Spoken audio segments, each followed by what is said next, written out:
Okay. Natto. Ano tong nato?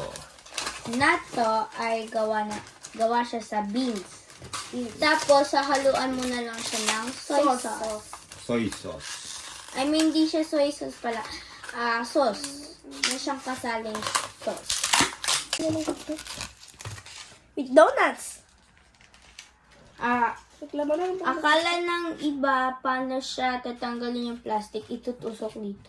No, kasi matatapon yung sauce. Kaya iyan mo siya sa gitna. Yes. Tapos ito, may siyang ano dito, parang nilagyanan yung sa plastic. Tsaka may sticky pa to yung parang. Sticky po siya. Ikot-ikot lang. Ikot-ikot lang. Yan. Pwede na ilang ganong sauce. Dito siya lalagay. Ito dito. Tapos, lagyan natin. Okay. Pwede mo din siya ihaluan ng, anong tawag ng itlog. Raw na itlog. Habang minahalo mo siya, Laway ni lalo Atom. siyang naglalaway. Ni Atom. Ngayon, mas masarap siya pagka mas lumalabas daw yung parang pinaka... Pwede magsakin.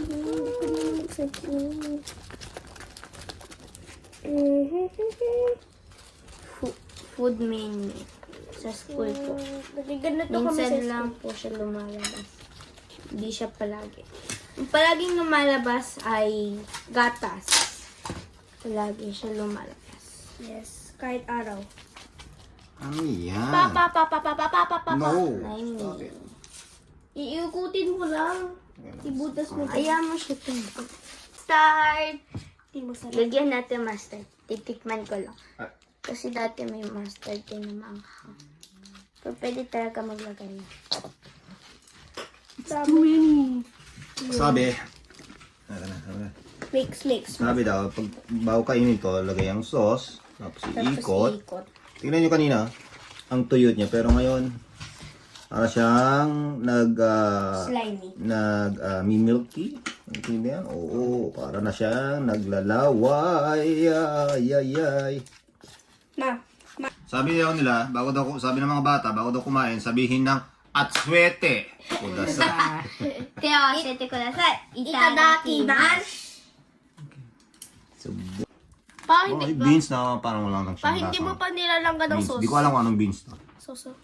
So, bago mo daw kainin to, kailangan yung para siyang malaway. Lumalabas yung laway. Tingnan, habang minahalo mo siya, Laway ni lalo Atom. siyang naglalaway. Ni Atom. Ngayon, mas masarap siya pagka mas lumalabas daw yung parang pinaka... Mabilis na tumatanda ang Japan. Ang kanilang super-aged na lipunan ay ang pinakamatanda sa buong mundo.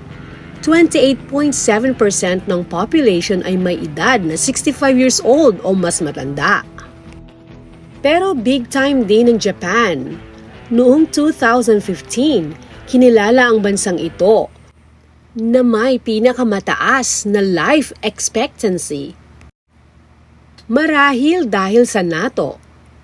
Statistics shows na ang Japanese diet isang dekada na ang nakakalipas ay palaging naglalaman ng natto bilang bahagi ng pinakamahalagang kainan sa araw.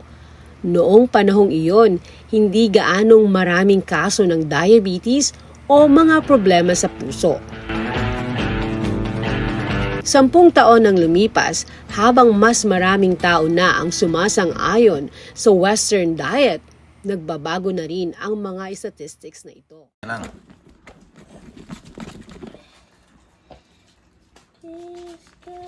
Sampaya. Teka na ko lang ng isa. Okay. Sausage. Subukan natin. Tingnan nyo. Nakakailang siyang kainin. Parang ang dulas na niya.